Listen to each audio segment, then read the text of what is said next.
Здравейте! Тази вечер в канала не знаех как се прави. Това е тъпо. Ще спра да го казвам, защото не става вече. Не е хубаво. Аз имам GoPro 13 5,3K. Супер стабилизация. Много яко нещо. Ленсове мога да си сменям. Може ND филтри да си слагам. За Cinematic ефект има едно... Сега ще видя набързо.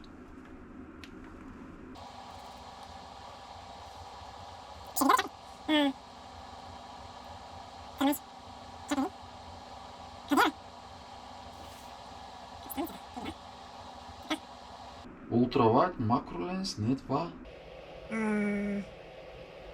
Alongside the Hero 13 Black GoPro. Направо ще ви чета, брат, ревю, тъй като няма да... Така, GoPro has announced the latest flagship action camera, the Hero Black 13. This new camera comes with the same sensor as the previous model with a few tweaks. However, GoPro has also announced a series of lenses for the new camera. Frames per second. Хибрид гама, защо не мога? High Dynamic Range below HDR.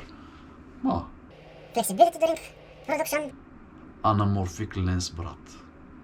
Anamorphic ленс. Това е от онези ленсове, дето показва синематично, е така зуп. Широко обаче тясно и ти показва, като си доближиш до носа камерата до края, ти показва задните страни на уши. Толкова е яко. Направо ще ти покажа клипче. Тъй като ме мързи да ти го покажа направо в клипа. Anamorphic ленс. Яката работа. Ох, направо ме заболя глава. Anamorphic. Его. Си избърша телефон. Anamorphic ленс, обаче на GoPro, брат. Е така да гледаме. Его. Гледай какво става.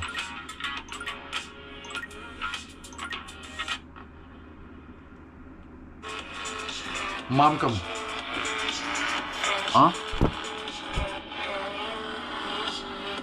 Hey, I'm Will Rogie. I am a filmmaker and director of photography, and I'm here with my good friend James Kirkham. Hey, I'm Will Rogie. I am a filmmaker and director of photography, and I'm here with my good friend James Kirkham. Все още мисля, че го няма в България. Обаче като излезе, ще си го взема и ще си го закача тук за врата като талисман. Както чаках GoPro-то, така чакам в момента и ленса. Маркетинга огромен. Не мога да си продаде повече GoPro-та, защото не мога да го апгрейдне по никакъв начин, защото е достигнал ниво, което не може повече нагоре. Човек е решил да си сложи атачмент. Штрак, да. Сега си изгледам клипа. Айде.